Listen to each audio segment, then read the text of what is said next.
Final পেণ্ডিকল আপোনালোকৰ বাবে সুখবৰ লাইভ হৈছে যিসকলে মুখ্যমন্ত্ৰী আত্মনিৰ্ভৰশীল অসম অভিযান 2.0 বাবে আবেদন কৰিছিল হয় আপোনালোকে যদি CMAA 2.0 বাবে আবেদন কৰিছিল তেনে ক্ষেত্ৰত আপোনালোকৰ বাবে খুবেই ভাল খবৰ কিয়নো ইতিমধ্যে কিন্তু সিলেকশন মেছেজসমূহ অহা আৰম্ভ হৈছে হয় আপুনি যদি এই আঁচনিৰ বাবে আবেদন কৰিছিল তেনে ক্ষেত্ৰত আপোনালোকে সকলোৱে জানে যে অহা 7 ফেব্ৰুৱাৰীৰ পৰা আৰম্ভ কৰি আপোনালোকে 15 ফেব্ৰুৱাৰীৰ ভিতৰত আপোনালোকে 1 লাখ টকা লাভ কৰিব আৰু অসম চৰকাৰৰ তৰফৰ পৰা এই টকাটো প্ৰদান কৰিব এতিয়া এই আঁচনিত কিন্তু বহুত সংখ্যক মানুহে লাভ মানে আবেদন কৰিছে সকলো মানুহ কিন্তু এই টকাটো লাভ নকৰে ইয়াৰ পৰা কিছু সংখ্যক মানুহক চৰকাৰৰ তৰফৰ পৰা সিলেকশন কৰিব সিলেকশন বোৰ্ড আছে তেখেতলোকে গলে সিলেকশন কৰিব সিলেকশন কৰাৰ পিছত টকাখিনি দিব এতিয়া আপুনি সিলেক্ট হৈছে নে নাই কেনেকৈ জানিব পাৰিব এটো হল ইম্পৰ্টেন্ট কথা এতিয়া আপুনি যে সিলেক্ট হৈছে নে নাই তাৰ বাবে অৰ্থাৎ আপুনি যদি সিলেক্ট হয় তেনে ক্ষেত্ৰত কিন্তু আপোনাক মেছেজ পঠাব এনেকুৱা ধৰণৰ এখন মেছেজ পঠাব যদি আপুনি মেছেজটো লাভ কৰিছে তেনে ক্ষেত্ৰত আপুনি কি কৰিব সিলেক্ট হৈছে ওকে আৰু আপোনাক যিখন ঠাইলৈ যাবলৈ দিব আপোনাকে সেইখন ঠাইত যাব লাগিব ওকে তো সকলো বিষয় বস্তু বুজি পালে এতিয়া আৰু ভালকৈ বুজাই দিবলৈ আপোনাক চেষ্টা কৰিম যদি আপোনাকৰ মেছেজটো অহা নাই কি কৰিব লগতে মেছেজটো আহিলে আপোনাকে কি কি ডকুমেন্টস সাজু কৰিব লাগিব সকলো বিষয় বস্তু এতিয়া আপোনাক জনাবলৈ চেষ্টা কৰিম তো প্ৰথমতে ফ্ৰেণ্ডসকল আপোনাকে মেছেজটো এতিয়ালৈকে লাভ নকৰিবও পাৰে মেছেজটো আগন্তুক দিনলৈকে লাভ কৰি থাকিব আৰু যদি লাভ কৰা নাই কেনেকৈ লাভ কৰিব সেই বিষয়টো মই অলপ পিছত জনাই দি আছো তাৰ আগতে মই আপোনাক জনাব বিচাৰো যে আপোনাকে যদি আবেদন কৰিছিল এনেকুৱা মেছেজ নিশ্চয় লাভ কৰিব এটা কথা হল যে এই যে এই মেছেজটো হোৱাৰ পিছত আপোনাকে কি কৰিব লাগিব সেই বিষয়টো জনাই দি আছো আৰু আপোনাকে কি কি নথিপত্ৰ লগত লৈ যাব লাগিব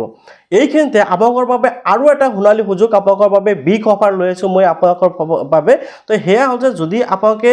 চৰকাৰী আঁচনিসমূহ পোৱা নাই এনেকুৱা কি বহুত সংখ্যক মানুহ আছে যিসকলে চৰকাৰী আঁচনিৰ সুবিধা লাভ নকৰে তেনে ক্ষেত্ৰত আপোনাকৰ বাবে হুনালি সুযোগ আহিছে যে আপোনাকে বৰ্তমান সময়ত ঘৰত বহি কিন্তু আপোনাকৰ হাতত থকা মোবাইলটো ব্যৱহাৰ কৰি 1 টকাও ইনভেষ্ট নকৰাকৈ সম্পূৰ্ণ ফ্ৰীত আপোনাকে কি কৰিব পাৰিব এতিয়া ঘৰত বহি প্ৰত্যেক মাহতে 30 ৰ পৰা 40 হাজাৰ টকা ইজিলি ইনকাম কৰিব পাৰিব মই আপোনাক 100% গ্যাৰান্টি দিছো এতিয়া বহুত সংখ্যকে বিশ্বাস নকৰিব বহুত সংখ্যকে মিছা বুলি ভাবিব কিন্তু যিসকলে কাম কৰি আছে যিসকলে ইনকাম কৰি আছে সেইসকলে জানে ইতিমধ্যে বহুত সংখ্যক মানুহ ইয়াৰ পৰা টকা উপাৰ্জন কৰিলে তো প্ৰথমতে আপোনাক কি কৰিব লাগিব এই বিষয়টো মই প্ৰথমতে মই আপোনাক দেখুৱাইছো মোৰ ইনকাম প্ৰুফটো এতিয়া আপোনাক দেখুৱাইছো তাৰ পিছত বাকি বিষয়বস্তু জনাম নকল মই আপোনাকৰ সন্মুখত এপটো ওপেন কৰিছো এতিয়া মই আপোনাকৰ সন্মুখত উদ্যোগ দেখুৱাইছো মই প্ৰফাইল অপচনত ওপৰফালে ক্লিক কৰি দিলো ইয়াতে ক্লিক কৰাৰ লগে লগে এনেকৈ লোডিং হ'ব এতিয়া সব ওয়ালেট বেলেন্স যেটো অপচন আছে ইয়াতে টিক লগাই দিয়াৰ লগে লগে আপোনাৰ কিমান টকা বেলেন্স জমা হৈছে হেতু ইয়াতে শো কৰিব মোৰ ইয়াতে 44000 টকা 44050 টকা জমা হৈছে ঠিক আছে এতিয়া জাস্ট মই উইথড্ৰ কৰাৰ বাবে যেটো উইথড্ৰ মানি অপচন আছে ইয়াতে ক্লিক কৰিব লাগিব ফাৰ্স্ট টাইম আপোনাক যেতিয়া উইথড্ৰ কৰিব তেতিয়া কিন্তু আপোনাকৰ বেংক ডিটেইলছ দিব লাগিব মোৰ কিন্তু অলৰেডি ইয়াতে বেংক ডিটেইলছ দিয়া আছে মই জাস্ট ইয়াতে কি কৰিম উইথড্ৰ কৰিম আৰু উইথড্ৰ কৰাৰ বাবে তলত যেটো অপচন আছে উইথড্ৰ মই উইথড্ৰ অপচনত ক্লিক কৰিম ইয়াতে এমাউন্টটো বহাব লাগিব যে আপোনাকে কিমান টকা উইথড্ৰ কৰিব বিচাৰে মই কিন্তু ইয়াতে এমাউন্টটো বহাই দিছো মোৰ যেটো 44050 টকা আছে মই এইখিনি গুটেইখিনি উইথড্ৰ কৰিম মই 44050 টকা ইয়াতে এন্টাৰ কৰি দিছো এতিয়া জাস্ট মই কি কৰিম উইথড্ৰ অপচনত ক্লিক কৰি দিম উইথড্ৰ অপচনত ক্লিক কৰাৰ লগে লগে মোৰ কিন্তু উইথড্ৰটো লাগি গল ঠিক আছে মই জাস্ট অলপ ওয়েট কৰিব লাগিব মই ট্ৰানজেকচন অপচনত ক্লিক কৰি দেখুৱাই আছো এটা সাক উইথড্ৰ সাকসেসফুলি সাবমিট হৈ গৈছে withdraw request submit successfully withdraw will be processed within 10 business অৰ্থাৎ 10 দিনৰ ভিতৰত মোৰ টকাখিনি মোৰ বেংক একাউণ্টত আহি যাব এতিয়া সক আপোনাক দেখিবলৈ আছে আৰু কিমান দিনৰ টকাটো একাউণ্টত পাব হেও কিন্তু শো কৰিছে অৰ্থাৎ 16 ফেব্ৰুৱাৰীৰ ভিতৰত মোৰ একাউণ্টত টকাটো আহি যাব ওকে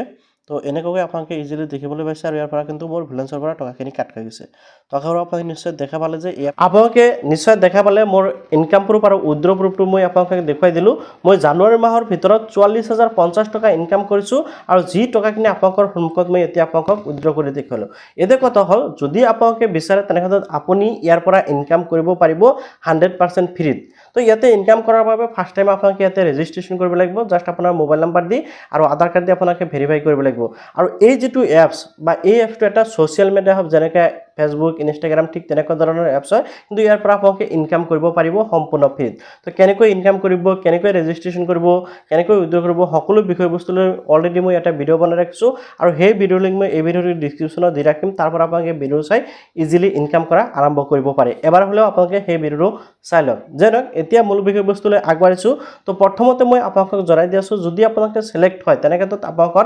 কি নথিপত্ৰৰ প্ৰয়োজন হ'ব এতিয়া চাওক ধৰি লওক আপোনাৰ সিলেকশন মেছেজটো আহি গল আপুনি সিলেক্ট হল তেনে ক্ষেত্ৰত আপোনাকৰ কি নথিপত্ৰৰ প্ৰয়োজন হ'ব আৰু আপুনি আগতীয়াকৈ কেনেকুৱা ধৰণৰ প্ৰস্তুতি গ্ৰহণ কৰিব লাগিব হেয়া মই আপোনাক এতিয়া জনাবলৈ চেষ্টা কৰিম তো এতে কৈছে ইয়াৰ দ্বাৰা জোৰা যায় যে আপুনি দাখিল কৰা আবেদনখন পৰ্যালোচনা কৰি চৰকাৰী নিয়ম অনুসৰি আপোনাক মুখ্যমন্ত্ৰী আত্মনিৰ্ভৰশীল অসম অভিযান 2.0 বাছনি অন্তৰ্ভুক্ত সহায় লাভ কৰাৰ বাবে নিৰ্বাচিত কৰা হৈছে। এতিয়া আপুনি ধৰক নিৰ্বাচিত হ'ল, অতএব অনুগ্ৰহীৰ তলত উল্লেখ কৰা নথিসমূহ লৈ নিৰ্দিষ্ট তাৰিখ সংশ্লিষ্ট কাৰ্যালয়ত উপস্থিত থাকিবলৈ অনুৰোধ জনোৱা হ'ল। এতিয়া যাওক আপুনি যেতিয়া চিলেক্ট হ'ব আপোনালোকৰ কিছুমান নথিপত্ৰৰ প্ৰয়োজন হ'ব, যেনেকৈ আপোনাৰ আধাৰ কাৰ্ড লাগিব 1 নম্বৰ, পান কাৰ্ড লাগিব, বেংকৰ পাছবুক সাইজৰ ফটো, আবেদন পত্ৰ অৰ্থাৎ আপুনি যে আবেদন কৰিছিল, আৰু কিছুমান ডকুমেণ্টছ হয়তো লাগিব পাৰে। এতিয়া যাওক আপোনালোকক এখন কি কৰা হ'ব, স্থান দিয়া হ'ব বা এখন ঠাই দিয়া হ'ব য'ত আপোনালোকে উপস্থিত হ'ব। আৰু বিষয়টো আপোনালোকে সকলোৱে জানে যে অসমৰ মুখ্যমন্ত্ৰী হিমন্ত বিশ্ব শৰ্মা ডাঙৰীয়াই কৈছে যে প্ৰত্যেকটো সমষ্টি বা কেইবাটাও সমষ্টি মিলাই কি কৰিব, এখন ইভেণ্ট পাতিব বা এখন মিটিং দিব। সেইখন মিটিঙত আপোনালোকক সেইখন মিটিঙৰ জৰিয়তে আপোনালোকক কি কৰা হ'ব, চেক প্ৰদান কৰা হ'ব। ঠিক আছে, প্ৰথম কিস্তিৰ 1 লাখ টকাৰ যিখন চেক সেইখন চেক প্ৰদান কৰিব। এতিয়া যদি আপোনালোকে এনেকৈ সিলেকশন মেছেজটো লাভ কৰিছে, মই আপোনালোকক যেটো আগত দেখুৱাইছিলোঁ তেনেকৈ ধৰণৰ যদি আপোনালোকে সিলেকশন মেছেজখন লাভ কৰিছে, তেনে ক্ষেত্ৰত আপোনালোকৰ যিখিনি ডকুমেণ্টছ আছে সেই ডকুমেণ্টছখিনি ৰেডি কৰক, জেৰক্স কপি কৰিব লাগিব, লগতে অৰিজিনখিনি আপোনালোকে লগত লৈ যাব লাগিব। তো আশা কৰোঁ আপুনি নিশ্চয় বুজি পাইছে। এতিয়া আপোনালোকক এটা কথা ক'ম, আপোনালোকে যিখন নেকি প্ৰজেক্ট ৰিপৰ্ট জমা দিছিল সেইখন যদি আপোনালোকৰ হাতত আছে সেইখন আপোনালোকৰ লগত লৈ যাব, বা আপোনালোকে যেতিয়া নেকি ভেৰিফিকেশ্যন হৈছিল ইণ্টাৰভিউ সময়ত আপোনালোকৰ যিখিনি ডকুমেণ্টছ খুজিছিল বা আপুনি জমা দিছিল সেই ডকুমেণ্টছকেইটা লগত লৈ গ'লে আপোনালোকৰ ক্ষেত্ৰত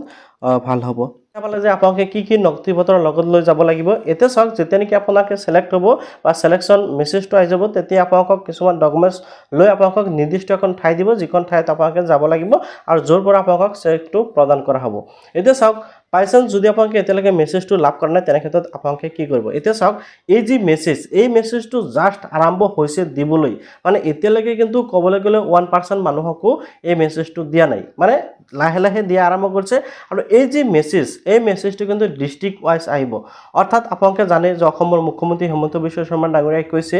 যে 2-3টা ডিষ্ট্ৰিক্ট মিলাই কেইবাটাও সমষ্টি মিলাই এখন মিটিং দিব, আৰু সেই মিটিঙত কি কৰা হ'ব, আপোনালোকক চেকটো প্ৰদান কৰা হ'ব। এতিয়া চাওক, আপোনালোকে যদি কিছুমান ডিষ্ট্ৰিক্ট আছে বা কিছুমান সমষ্টি যিসমূহত আগত টকাটো প্ৰদান কৰিব, সেইসকল মানুহে আগত মেছেজটো লাভ কৰিব, আৰু কিছুমান আছে যিসমূহ নেকি পিছত মিটিং হ'ব বা পিছত সেইখন ঠাইলৈ মুখ্যমন্ত্ৰী যাব, বা সেইখন ঠাইত পিছত যিখন নেকি ইভেণ্ট হ'ব সেই ইভেণ্টখন পিছত হ'ব। অৰ্থাৎ ধৰি লওক এখন ঠাইত হৈ আছে 7 তাৰিখে, এখন ঠাইত হৈ আছে 14 তাৰিখে, 15 তাৰিখলৈকে যেহেতু ডেট, তেনে ক্ষেত্ৰত আপোনালোকে হয়তো 14 তাৰিখে যিহেতু আপোনালোকৰ ইভেণ্ট হ'ব আপোনালোকৰ ঠাইত, সেই ক্ষেত্ৰত আপোনালোকৰ 13 তাৰিখতো আহিব পাৰে, 12 তাৰিখতো মেছেজটো আহিব পাৰে। তো আপোনালোকে এই বিষয়টো লৈ চিন্তা কৰিবলগীয়া নাই যে আমি মেছেজটো কেতিয়া লাভ কৰিম। তো মুঠতে আপোনালোকে জাষ্ট এতিয়া অপেক্ষা কৰক, আপোনালোকে 100% মেছেজটো পাব। যদি আপোনালোকৰ চিভিলটো ভাল আছিল, তেনে ক্ষেত্ৰত আপোনালোকে নিশ্চয় মেছেজটো লাভ কৰিব। আৰু এটা কথা আপোনালোকে সকলোৱে মন কৰিব যে আপুনি জাষ্ট এই আঁচনিত আবেদন কৰিছে বুলি যে আপোনালোকে টকাটো লাভ কৰিব, সেয়াও কিন্তু নহয়। আপোনালোকে সকলোৱে জানে যিকোনো চৰকাৰী আঁচনি পাবলৈ হ'লে কিছুমান নীতি নিয়ম আছে, কিছুমান এলিজিবিলিটি আছে, যিসমূহ আপুনি সম্পূৰ্ণ কৰিব লাগিব, তাৰপিছত আপোনালোকে এই টকাটো লাভ কৰিব। তো আশা কৰিছোঁ আপুনি নিশ্চয় বুজি পাইছে। মই আৰু ভিডিঅ'টো দীঘলীয়া কৰিব খোজা নাই। ইয়াৰ পিছতো যদি আপোনালোকৰ কোনো ধৰণৰ কনফিউজন আছে, কোনো কিবা জানিবলগীয়া আছে, নিশ্চয় কমেণ্টত জনাব পাৰে। আৰু আগন্তুক দিনত এনেকুৱা ইম্পৰ্টেণ্ট ভিডিঅ'সমূহ পাই থাকিবলৈ চেনেলটো ছাবস্ক্ৰাইব কৰিবলৈ পাহৰি নাযাব।